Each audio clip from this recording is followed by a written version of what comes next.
Since the terror attacks of September 2011, or 2001, I should say, dozens of U.S. citizens have been taken hostage overseas. The U.S. government has faced criticism over how it handled some of these episodes.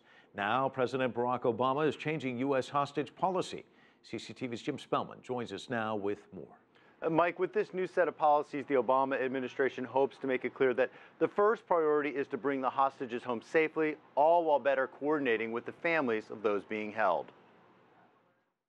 President Obama admits the U.S. government has failed the families of hostages who say they often feel left out as their loved ones sometimes spend years in captivity. It is true that there have been times where our government, regardless of good intentions, has let them down. The administration now hopes to do better, rolling out a new set of policies aimed at better coordinating U.S. hostage response. Each family will now have its own family engagement team dedicated to helping them through the process. The U.S. will maintain its long-standing policy of not paying ransom, but President Obama seemed to sympathize with families who do want to pay ransom.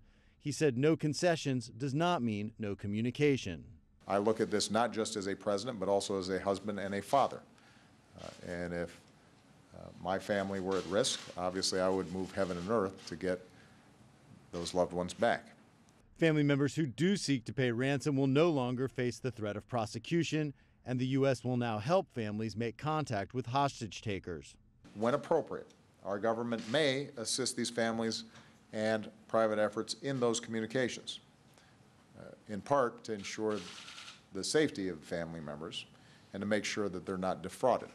But former Homeland Security official Douglas Smith warns that families who choose to pay may simply be funding terror groups like ISIL while not necessarily getting the hostages released. You are trying to negotiate with brutal killers who will go to any extreme to get their message across. And so I do worry that they're setting up false hope. According to the White House, there are over 30 American hostages currently being held overseas. Mike, a lot of times we don't even know that these hostages are being held until they're either released or somehow made public by those groups holding them. So, Jim, how are the families of these hostages responding to these new policies? Well, President Obama met with about 40 former hostages and families of hostages before he announced the changes.